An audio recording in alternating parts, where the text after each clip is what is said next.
Hello, families of Silver Spring. It's me, Melvin Yates, your neighborhood real estate broker with EXIT Flagship Realty.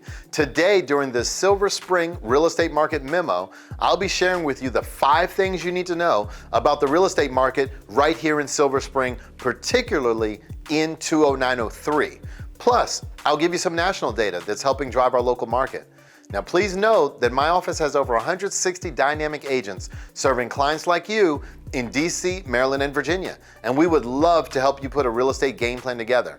Now, over the past 12 months, the average sales price in all of 20903 has increased by 3.4% to $412,000. Now, during the month of October, the average list price to sold price ratio was roughly 98.9%. This means that sellers actually received about 1% below what they were asking. But when we look at the third quarter numbers for this year, sellers received closer to 0.5% above what they were asking. So things may be cooling down a bit. Now, the average days on market for a home sold in Silver Spring, 20903 specifically, was 8 days, which is significantly faster than the county average of 18 days. And during the month of October, we had 15 new homes come to market. That means that 15 home sellers listed their home for sale. But we still only have 4 weeks of inventory in 20903, which means that we just can't keep up with the demand. So sellers, this may be a great time to consider taking advantage. Now, as far as home sellers who accepted an offer during the month, there were 10 homes that went pending. That represented 67% of the 15 new homes that went for sale that month, which shows that even though the demand in Silver Spring 20903 is higher than normal, for my buyers out there, as you can see, there's still homes for sale. 100% of the homes will never sell, so there's still plenty of opportunity for you. Now, there were 7 homes that actually did sell during the month, and that's 12.5% less than last month and down 30% over last year this time. But the year-to-date sold homes in Silver Spring 20903, January through October of this year, have been 85 homes. That's a 14.9% increase over the year-to-date for the same time period last year. As you can see, more homes are selling, but it's still just not enough to keep up with the demand for buyers who want to buy in Silver Spring, specifically right here in 20903. Now, before I jump into the national data, which will show you exactly how our local neighborhood is being affected, feel free to schedule a confidential strategy session with me or my team using the link. Text, call, or email me. Now on to the national data. As we're seeing all this increase in sales and appreciation, let's take a quick peek at the 2022 housing projection from a national level. And it all really starts with a conversation on mortgage rates. So let's dive right in and look at this quote from Doug Duncan at Fannie Mae. It says, right now, we are forecast mortgage rates to average 3.3% in 2022, which though slightly higher than 2020 and 2021, by historical standards remains extremely low and supportive of mortgage demand and affordability. So what does all that even mean? Well, just like most of the other experts are projecting, we're seeing a projection of increased mortgage rates. We're seeing that even over the past few weeks, as mortgage rates have on average ticked up above 3%. So as mortgage rates rise, it will cost more to purchase a home, and that's directly tied to home affordability. Mortgage rates, prices, and wages are the 3 levers for affordability. So if the mortgage rates are projected to rise, it will cost more. But what I love about this quote is the piece about the historical standards. If mortgage rates are ticking up a little bit, though it will cost more, they are still projected to remain historically low, and that supports affordability.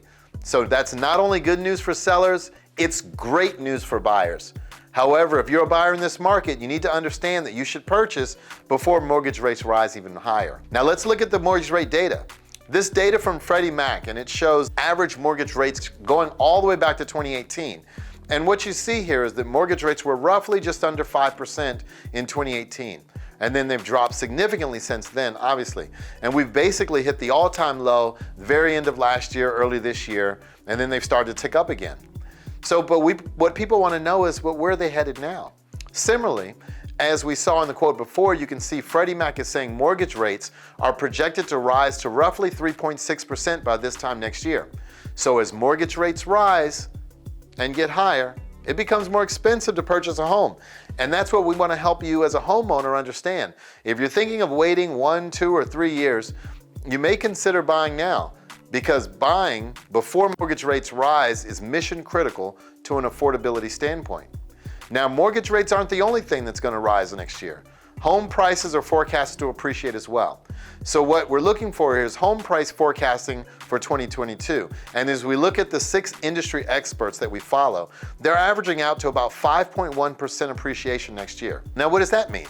Well, what we've seen and we've talked about over the past year, home prices have appreciated at record-breaking levels, 10, 20, even 30+% appreciation in some parts of the country.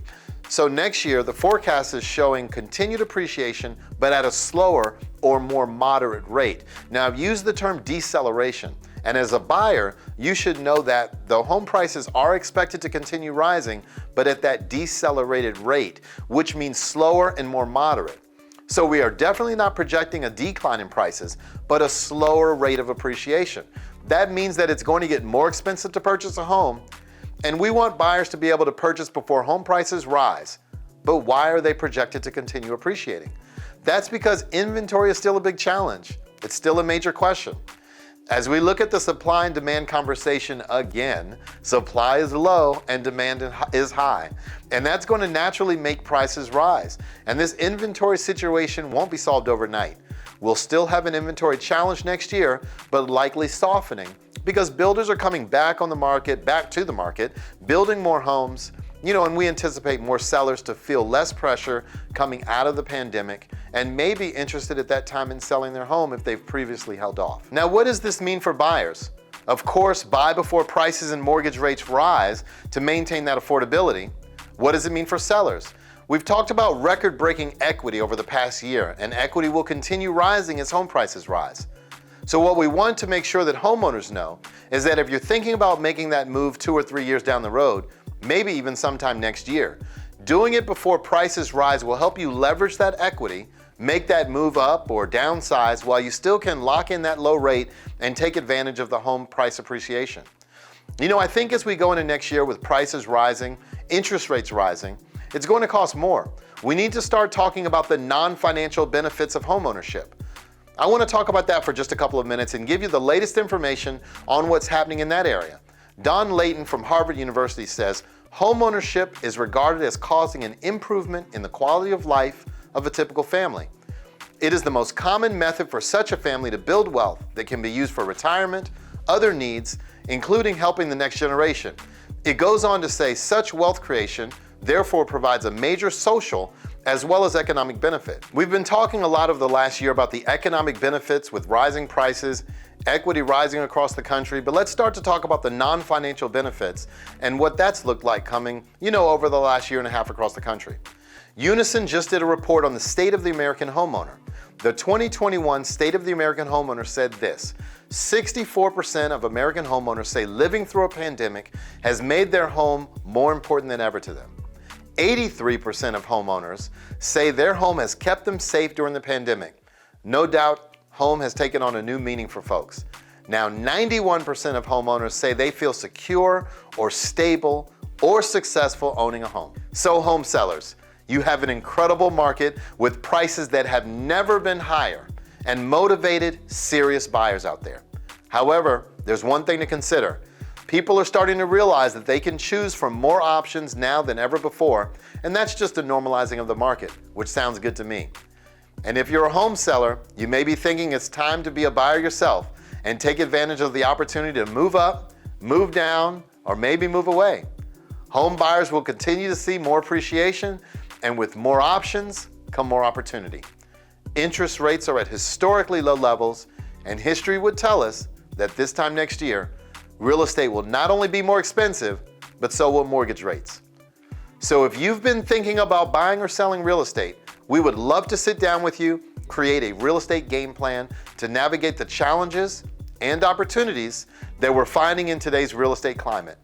You can schedule a confidential meeting with my team or myself using the link. You can also text, call, or email me directly. I'll see you again soon.